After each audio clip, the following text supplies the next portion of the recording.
So Easter is fast approaching, and that means it is officially carrot cake season. So today we are making small batch carrot cake cupcakes. This recipe makes 4 cupcakes, the perfect amount for 2 to 4 people. Now, if you're looking for a carrot cake recipe, I've got one of those too here on YouTube, and you can find it right up here. Now, my favorite part, see, I never really thought I was a carrot cake person, but then I discovered that most carrot cake comes with cream cheese frosting. Yeah, so good. And the cream cheese frosting on these cupcakes is perfection. If you've been around here for a while, you know that I eat cake so that I can eat frosting. It is my favorite. All right, let's start with the batter for these cupcakes first. Now, these cupcakes are tender, they're moist, and they have just the perfect amount of cinnamon, ginger, and nutmeg in them to give a perfect flavor. We're gonna start with just an egg. We have 1 egg that we're gonna add in. Give it just a little whisk.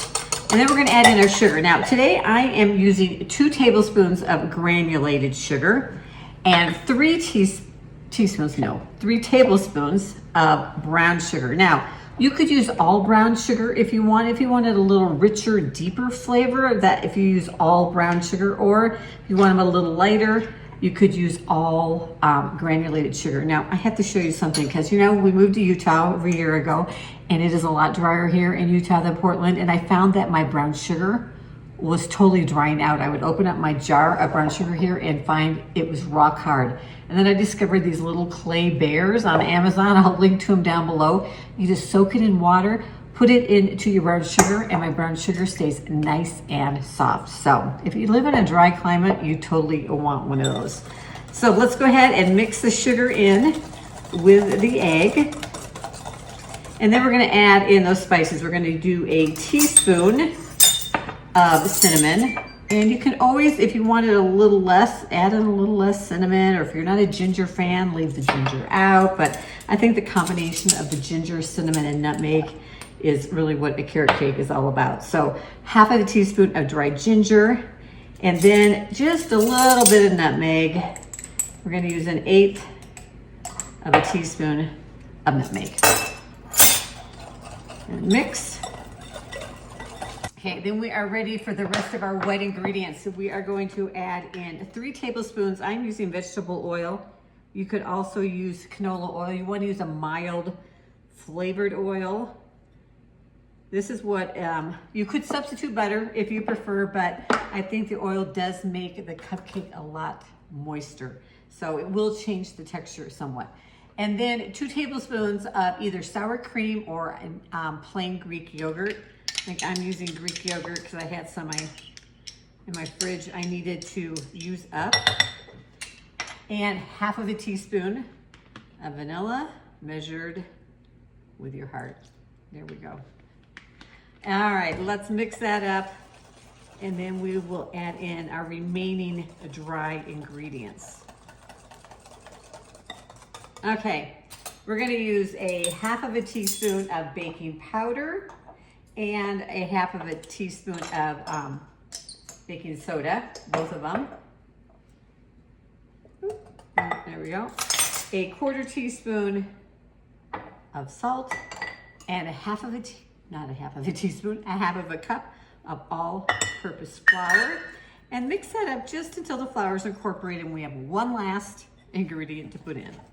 Okay, of course, our last ingredient is our carrot. Now, I have just peeled a carrot and I'm grating up 1/3 of a cup of grated carrot. Now, I like to use the fine side of my grater versus the bigger side, just my personal preference, but either one will work. And then, like I said, we only need 1/3 of a cup. And you don't want to, pound pack the carrot down in there like you would brown sugar. Just kind of place it in the cup. All right, 1/3 of a cup. We're going to add that in to our cupcake batter. And then we're ready to bake. Now, we're going to bake these in a 350-degree oven. And then I'm going to use my, I like to call it my muffin cupcake scoop. I'll link to it down below. It's about 1/3, I think it is 1/3 of a cup, which is just the perfect amount to fill my muffin tin. Now, I'm using my small little muffin tin because this only makes 4 cupcakes. I have aligned it with a liner, because I just think it makes it easier. If you don't have cupcake liners, spray it really good with some non-stick spray so that you can get that cupcake out of there. And then we're just gonna fill them evenly. There should be the perfect amount of batter for 4 cupcakes. Making sure to get them as, even as possible so we make sure they cook evenly. And if they're not quite even, just go ahead and steal some from one and add it to the other, but I think mine are close enough. All right, we're gonna bake these, like I said, 350 degrees Fahrenheit for 15 to 18 minutes, but just until the cake will bounce back when you touch the top of it, and a toothpick will come out clean. We are now ready to make that amazing cream cheese frosting, and we're gonna start with 2 tablespoons of softened butter, and I also have 2 ounces of softened cream cheese. And you want it soft so that it blends together easy and you don't end up with any lumps in your frosting. So just go ahead and cream those 2 together.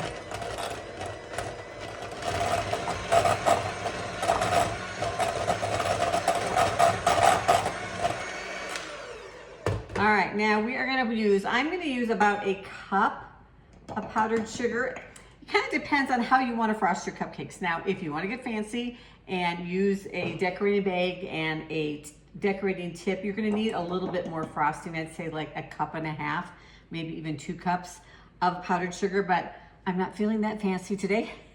We are just gonna use a knife or an offset spatula and frost the top of the cupcake. So I'm only gonna need about a cup of powdered sugar. I'm also gonna add in a half of a teaspoon or a little bit more of vanilla.